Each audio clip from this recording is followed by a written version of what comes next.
What if the price of your morning coffee changed just because of something happening halfway across the world? Every day, trillions of dollars are exchanged as currencies rise and fall in value. But what actually drives those changes? And why do they matter for your life, even if you never trade a single dollar abroad?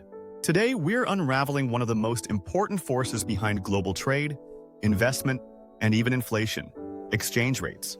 Welcome to Unravel, Money and Economics.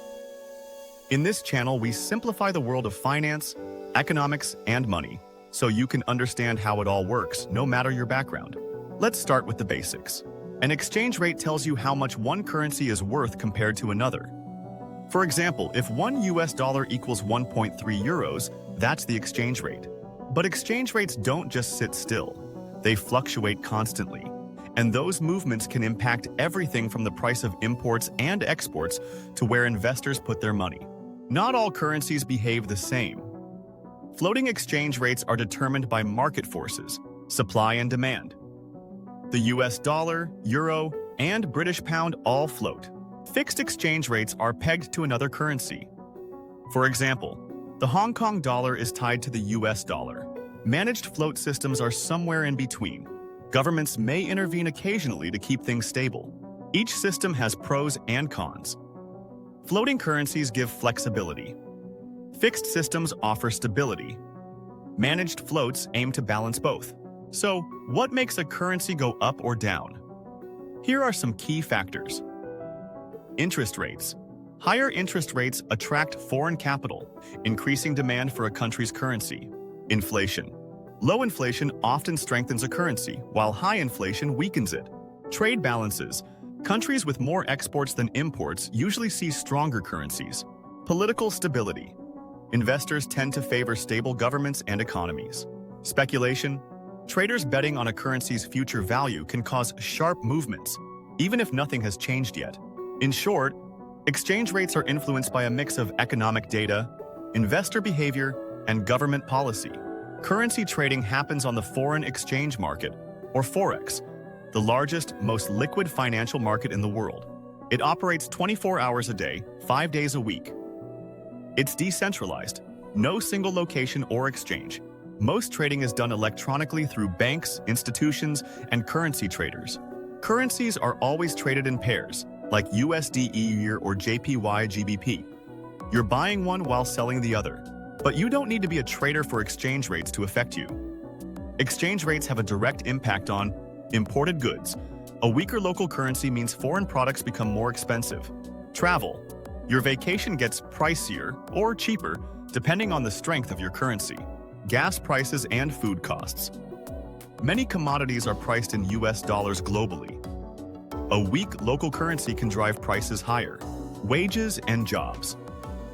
If your country exports goods, a stronger currency can make them less competitive, impacting jobs in manufacturing and trade.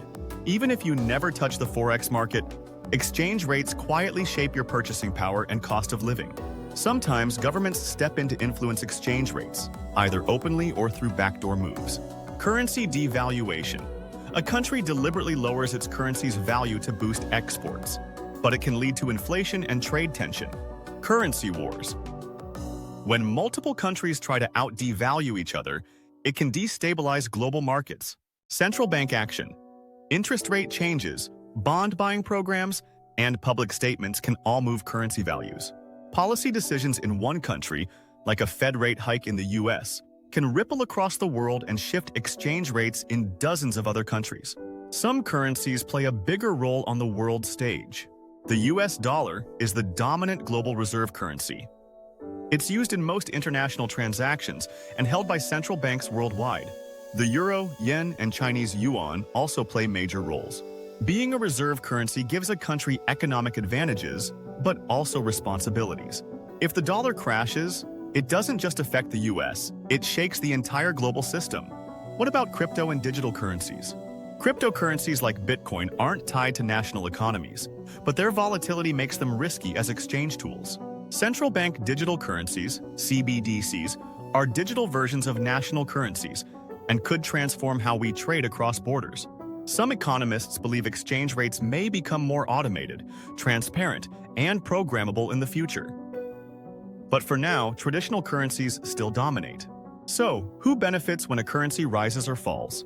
A strong currency is good for importers, travelers, and consumers, but tough on exporters and tourism. A weak currency helps exports and boosts foreign tourism, but can hurt locals through higher prices and inflation. There's no universal good or bad exchange rate. It depends on your role in the economy and what your country is trying to achieve. Exchange rates may seem distant or technical, but they're a vital part of how the modern economy functions. They connect economies, they shift prices, they create winners and losers, and they shape how countries interact with one another through trade, policy, and investment. So next time you hear that a currency is rising or falling, you'll know it's not just numbers. It's the pulse of the global economy shifting in real time. Have a topic you're curious about?